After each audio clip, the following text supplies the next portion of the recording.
Hot lights. A chair. A Navy commander in a wrinkled flight suit faces Hanoi's camera in 1966. Jeremiah Denton shot down, flying an A6 amperes intruder with VA-75 off USS Independence, does something no interrogator expects.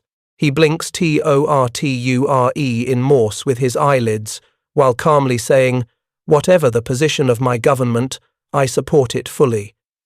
One man, one face, two messages, loyalty in plain speech, proof of abuse in code. North Vietnamese handlers planned a victory reel. Instead, they handed American intelligence its first televised confirmation of torture. The room falls silent on the other side of the ocean. Analysts freeze-frame the eyelids and whisper, "He did it." The signal races, families hear, then Congress. The world watches a single American turn, a show trial, into a broadcast of truth. The walls of Hoa Lo, the Hanoi Hilton, feel tighter that night, but the air feels lighter. If a prisoner can signal under studio lamps, then a prisoner can signal in a concrete box. Tap once for A, twice for B. Use the old Polybius grid, 5x5, leaving out K. Sound travels through pipes and bricks like rain on tin roofs. A pattern becomes a language. A language becomes a network. Men who flew phone 105 seconds, 4 seconds, A4 seconds, and A6 seconds straighten in the dark because the uniform is still a radio, and the radio still works. Hold fast, someone taps. Obey the code. The code of conduct, written after Korea, becomes oxygen. Give only name, rank, service number, date of birth. Do not break alone. Share the pain, share the plan. When a camera crew appears, men shave with a sliver of metal and square rags like uniforms. When a guard offers extra rice for a signed lie, the answer moves down the wall in dots. No. The enemy thinks isolation is a hammer. Americans turn it into a forge. Denton's eyelids start a chain reaction. A private signal becomes a public scandal. Then a policy storm back home. Wives like Sybil Stockdale refuse silence. They write, call, testify. Hanoi learns that every bruise can become a headline, and every headline can bring pressure. The bridge forward is simple and terrifying if Americans can signal from a chair. What happens when Americans decide to reach into Hanoi at night? That question will be answered under rotor wash and moonless sky, by men who practice until watches click in unison, and by prisoners who tap 4 words that feel like oxygen. We are not alone. A knuckle taps once for A, twice for B, pausing at the 5th beat like a drummer who knows the map by heart. Carlisle Smitty Harris carries the tap code into cell after cell in 1965, and the Hanoi Hilton begins to hum. Lessons, jokes, hymns, orders, everything moves by fingertip. Rank assigns duty. Hope assigns meaning. An F-105 pilot teaches math through concrete. A Marine whispers survival drills letter by letter.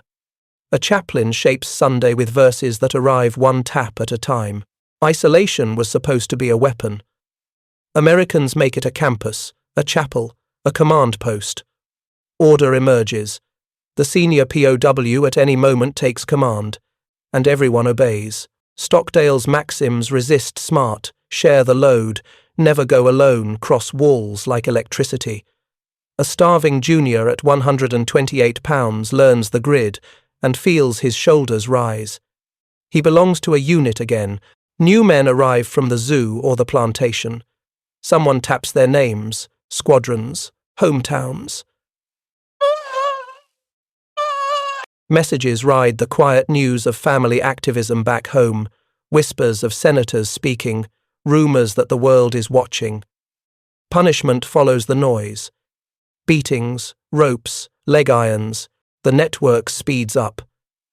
Men practice silence when footsteps approach, then burst into sentences the second they fade. They pass jokes to cut fear, prayers to fill nights, and precise instructions for propaganda resistance. When a camera appears, a plan appears with it. When a bribe arrives, a refusal arrives faster. The guard force holds the keys, yet cannot find the captain of a ship it cannot see. Enemy shock arrives in small ways first. A staged confession sounds wooden because a dozen unseen editors shaped it. A new rule fails because 20 walls anticipated it. Then a bigger tremor, a rumor of a raid, a name passed hand to hand sewn tie like a spark in dry grass. The tap code becomes more than survival. It becomes maneuver. Every beat says the same thing in the end. We are a unit. We endure. We wait. And when the grid falters, men improvise coughs, sweeps of a broom, a scratch at mortar. Signals hide in songs and in the cadence of a guard count. Even mealtime becomes a switchboard, bowls sliding in code along a corridor. A wall is no longer a wall. It is a wire. It is a drum. It is a promise. By 1969, the cadence is second nature. By 1970, it is doctrine. The same discipline that flew strike packages now flies words, and words keep men alive until wings can. A steel shackle bites the ankle, and the mind stays steady. James Stockdale treats captivity like a carrier deck under attack. He repeats one idea until it becomes air. The war goes on behind bars. Question: how do you run a chain of command with no radios, no paper, and days in leg irons? Revelation: you do it the American way, clear roles, strict accountability, mercy for the weak, and courage audited daily. He spreads the code of conduct by tap and whisper. Give only name, rank, service number, date of birth. Rotate resistance so no one breaks alone. Share the story so the enemy cannot own it. Refuse propaganda unless ordered under a plan that protects the unit. If dragged before a camera, shave, stand straight, and speak like a sailor. If tempted with extra rice, pass the answer down the wall in dots. No. The plan is not bravado. It is math. Each man carries a portion of pain. Each cell carries a portion of risk. The total becomes bearable because it is shared. When a prisoner falters, and someone always does, the first message he hears is forgiveness, then duty. The chain holds because weak links are mended, not thrown away. That is an American habit the guards do not understand. Small victories pile up. A statement drains of value because it matches the unit script. An interview airs, and, somewhere in the folds, a phrase signals truth to analysts. A guard tries to force a bow. A dozen men agree to bruise rather than kneel. Information moves like a convoy through pipes and across courtyards. The enemy owns the keys but not the tempo. They cannot locate the captain because the ship is spread through 100 rooms. Outside, a second front opens. Wives and parents refuse silence. Names and tail numbers: A6 amperes VA 75, F105, D388, TFW, F4, C8 TFW, appear in papers and hearings. Hanoi learns that every bruise can become a headline, and every headline a cost. The lesson lands in both directions. Americans will organize in cages and in kitchens. The next lesson will come by air, at night, on a low-level route mapped to the second. When men who trained until watches clicked in unison aim for a walled compound named Sewn Tay, they will bring HH 53 seconds and an HH-3E MC-130 combat talons to lead, a 1 Sky Raiders to cover, and a will so sharp it cuts through darkness. Inside the cells, men practice how to move if a door opens, how to carry the weak, how to count off by rank. The forge is hot now. The hammer is coming. A kitchen lamp clicks on in San Diego, and a quiet room becomes a war room. Sybil Stockdale stacks unanswered letters, breathes, and decides the living room is now headquarters. She and other families turn grief into policy. They gather names, dates, squadrons, and unit patches. They make phone trees. They call editors. They speak at churches and VFW halls until the initials POW and MIA fill the evening news. The facts they carry are specific because truth wins. VA 75 on USS Independence, 388th Tactical Fighter Wing at Korat. 8th Tactical Fighter Wing at Ubon. A6 Ampere's Intruder, F-105, D Thunderchief, F-4C Phantom II, tail numbers, shoot-down dates, last radio calls. Reporters write them down because the families refuse to let their men become ghosts. "We will not be silent," a wife says into a microphone, voice shaking but clear. The pressure grows. Embassies hear. Senators take meetings. The United Nations receives petitions. Hanoi notices that every bruise can become a headline, and every headline can invite consequences. Inside the cells, news arrives by rumor and tap. Punishments ease in places. Rations tick up after storms of attention. The message is simple and loud. The home front is fighting too. Meanwhile, warriors rehearse. At Eglin, at Udon, in quiet corners of Thailand, crews fly low at night and practice landings in tight spaces. MC-130. Combat Talon navigators refine timing to the second. HH-53 pilots memorize terrain. A small HH-3E will be the spear. Cole Arthur Bull Simons leads the ground force. Brig. General Leroy J. Manor commands the whole. They carry one purpose: bring Americans home. The enemy's shock is moral and practical. Families make cruelty costly. Special operators make distance short. Two fronts close like a vice. The prisoners hear the pressure in the way guards act and in the way rumors run. They tap one more prayer through the pipes. If the doors open, let us move like a unit. The next sound will be rotor wash over the Red River Valley and breaching charges on a black wall named Cern Tay. They drill load plans for carrying the weak. They plan passwords, rally points, and exfil routes. They pack bolt cutters, ladders, and charges tested on models of the real gates. They rehearse medical triage with stopwatches. They brief on the code, seniors first, then by order, no man left. In the cells, seniors teach the same rule set in whispers, as if the two teams share one mind across miles. When destiny arrives, both halves of America will already be in step, and the only unknown will be whether the cells still hold men. Moonless sky over the Red River Valley, the 21st of November 1970.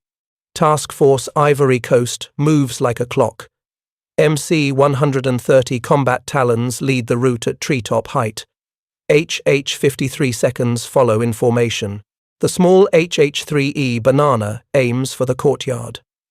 Cole Arthur Bull Simons rides in tight, calm as a surgeon. Brig. General Leroy J. Manor watches the plan unfold. The first explosion is the cue. The HH-3E drops, skids into the compound by design, and commandos sprint. Charges pop on doors, floodlights snap on. Sappers inside.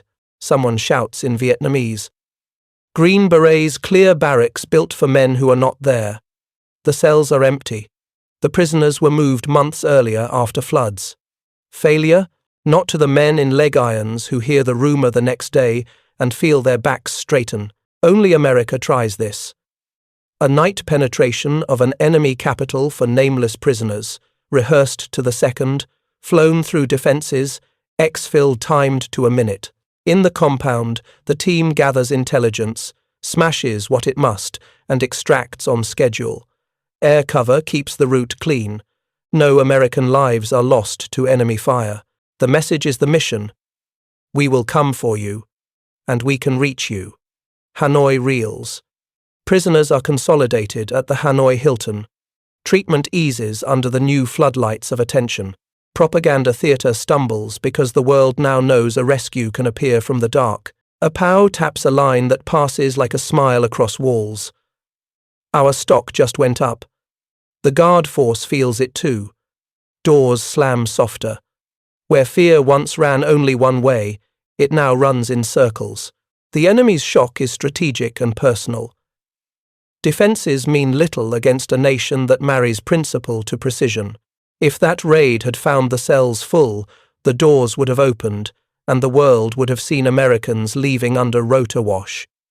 The bridge forward is built on that fear and that hope.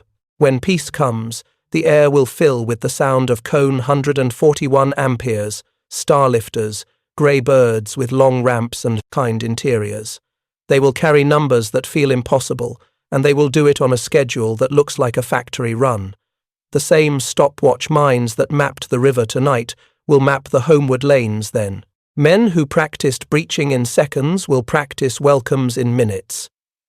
Clipboards will replace carbines. Doctors and psychologists will stand where door kickers stood, and the message will be the same. Only louder. We came, we can come again, and now we are taking you home. The 12th of February, 1973. A grey cone 141 amperes starlifter, tail 66 to 0177. The Hanoi taxi kisses the runway and opens its doors. Operation Homecoming begins. In roughly 60 days, 591 American POWs will come out of North Vietnam and Laos, processed at Clark Air Base, then flown to Travis, Maxwell, and other fields. Clipboards replace carbines. Doctors, nurses, and psychologists form lanes like a factory for mercy. Debriefers sit ready with calm voices and plenty of time.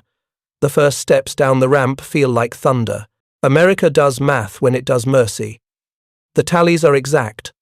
325 Air Force, 138 Navy, 77 Army, 26 Marines, 25 civilians. Names are checked. Vital signs are taken.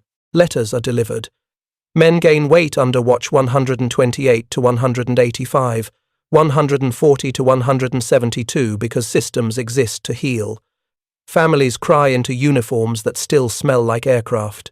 Band music mixes with the whir of medical equipment. John McCain says later, "I fell in love with my country when I was a prisoner in someone else's." Another story becomes a legend. When offers of early release came, a group later called the Kissinger 20 initially refused to go until seniority order was honored. Unity over self. Right up to the door of freedom. That ethic shows in the flow today. Seniors first, then by rank, the unit moving as one. Guards, who once staged men for cameras, now watch the cameras record what discipline really looks like. The enemy's shock is total. The United States did not just rescue. It audited, triaged, transported, and welcomed at scale. The bridges run in every direction now. Wives who fought at kitchen tables meet medics who rehearsed embraces. Analysts who once froze frames of blinking eyelids now hand coffee to the men who blinked. Pilots who flew HH-53 seconds and HH-3Es watch C-141 crews taxi like clockwork. Every link holds. The last lesson lands like a promise. A free people fights for its own, from eyelids to helicopters to jetliners full of home. The numbers look impossible. They are true, and they are only the start of the healing that follows.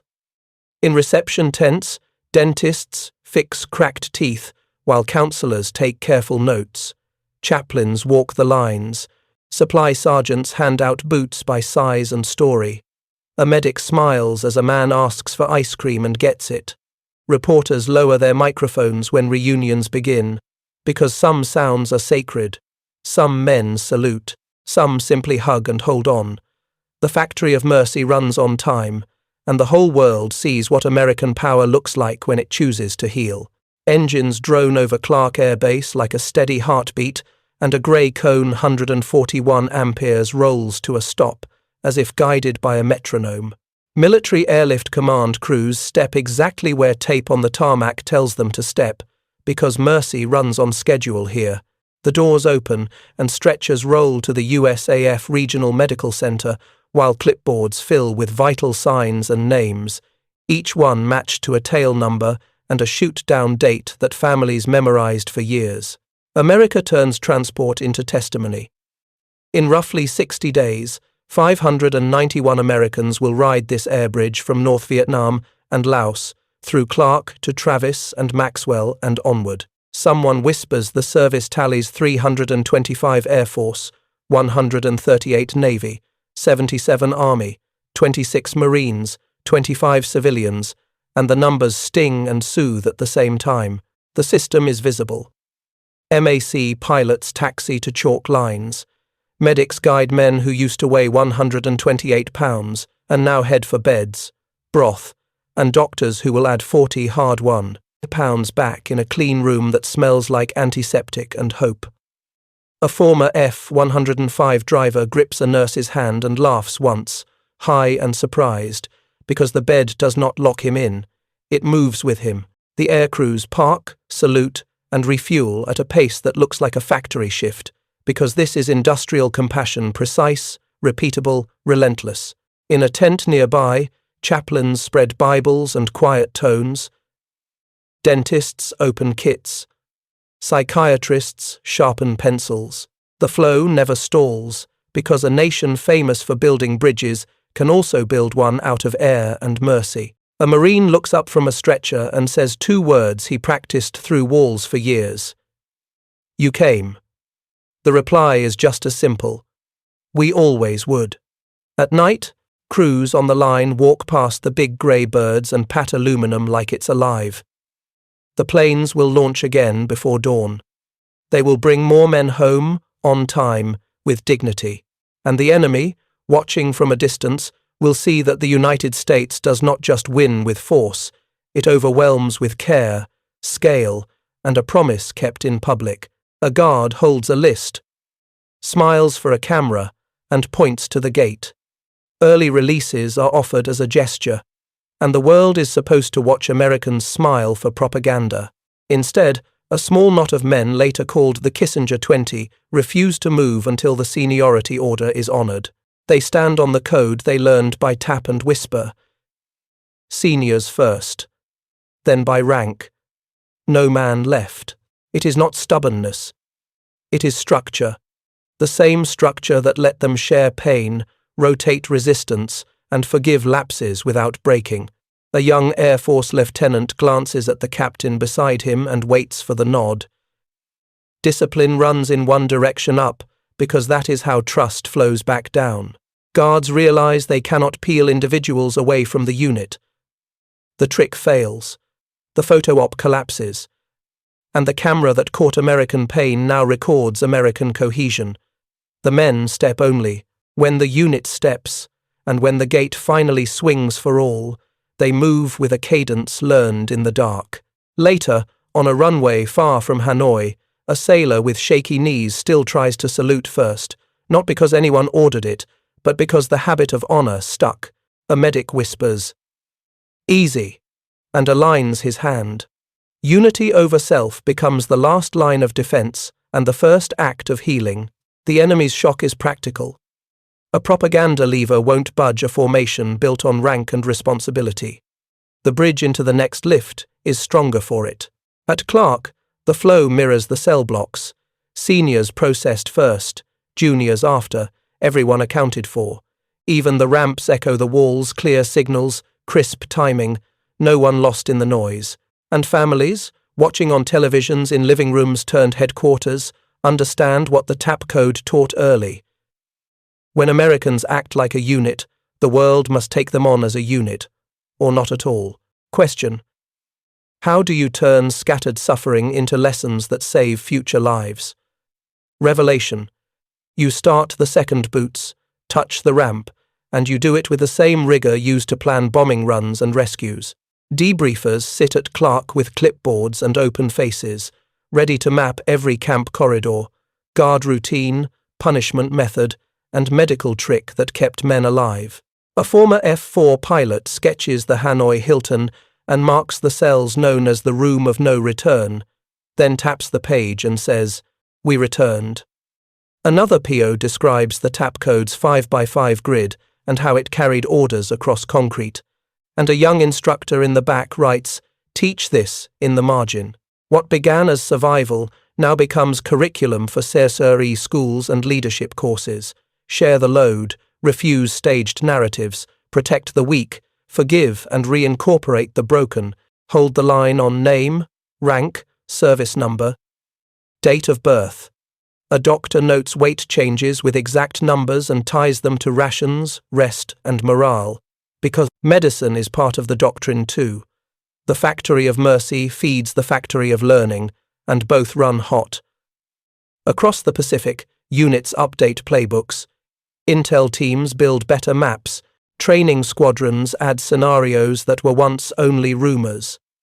This is what dominance looks like off the battlefield.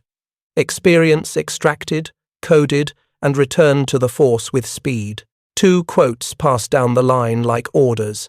"Whatever the position of my government, I support it fully," the first man had said on camera, and the instructors circle the word support, because loyalty is a tactic and a shield. The war goes on behind bars, another leader taught, and the sentence becomes a heading in binders that will outlive everyone in the tent. The enemy's shock arrives when they see that pain did not just fail to break Americans. It educated them.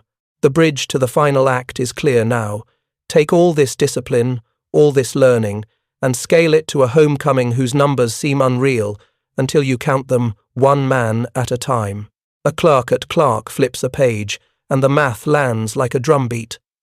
591 repatriated in roughly 60 days. The average says 10 a day, but the reality is waves lifts, grouped, briefings stacked, buses idling with engines ticking. Service counts do not blur. They sharpen 325 Air Force, 138 Navy, 77 Army, 26 Marines, 25 civilians, and each number is paired to a name, a unit, an aircraft type that once had a call sign and a crew chief. The transports keep coming, and not one shows up to chaos. Hospitals triage on entry. Dental teams repair cracked molars worn down by years of grit. Psychiatrists note sleep patterns against camp timelines. A sergeant with a clipboard checks a box by weight gain, because a man who hovered at 128 pounds will be 185 again, and another who stalled at 140 will climb to 172 with clean food and rest. In most wars, numbers measure destruction. Here, numbers measure restoration, and that is its own kind of power. The enemy wanted images of broken men. The cameras record salutes on trembling legs, and a parade of uniforms pressed by helping hands. Moments land that would feel cheesy if they weren't true. A pilot asks for vanilla ice cream, and a medic sprints to get it. Band music mixes with the whir of portable EKGs. A chaplain hands a letter to a Marine who still reads it in formation, because habits don't fade on the ramp. The United States does not just possess aircraft, doctors, and doctrine. It coordinates them until they sing. In the control tower, a controller says, "Cleared to taxi, Hanoi taxi," and the call sign rolls out into history as if it always belonged there. The bridge into the last lessons is obvious. This is what a free nation's strength looks like when pointed at healing. And if anyone still wonders whether that strength could be learned, remembered, and summoned on command, an older voice from another war is waiting to answer.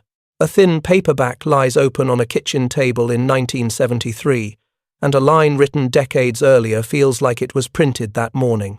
A World War II POW from Bataan wrote that his story was intended as a reminder and a warning, aimed at families and at a nation that might forget. He named the humiliation and despair of Bataan, Corregidor, the Death March, prison camps, and hellships, and he begged Americans not to lapse into wistful thinking, pacifism, and unpreparedness. Those words travelled from 1942nd's barracks to 1972nd's living rooms, and they landed inside the hearts of wives who would not be quiet, and airmen who would not break. The thread is clear. Memory is armour. If we forget, we stumble. If we remember, we organize and win with both steel and kindness. The book's pages talk about starvation and cruelty with a steady voice, not to shock, but to prevent repetition. That prevention looks like the code of conduct written after Korea, the SARE lessons refined by men who lived inside leg irons, the air bridge, designed by planners who measured mercy in minutes and ramps. A mother reading those pages hears the plea and makes a call. A staff sergeant reads them and builds a checklist that saves an hour. A pilot reads them and plots a route that pulls ignorance out of the plan. The enemy's shock, across decades, is that America stores pain as fuel, not as poison. It learns. It teaches.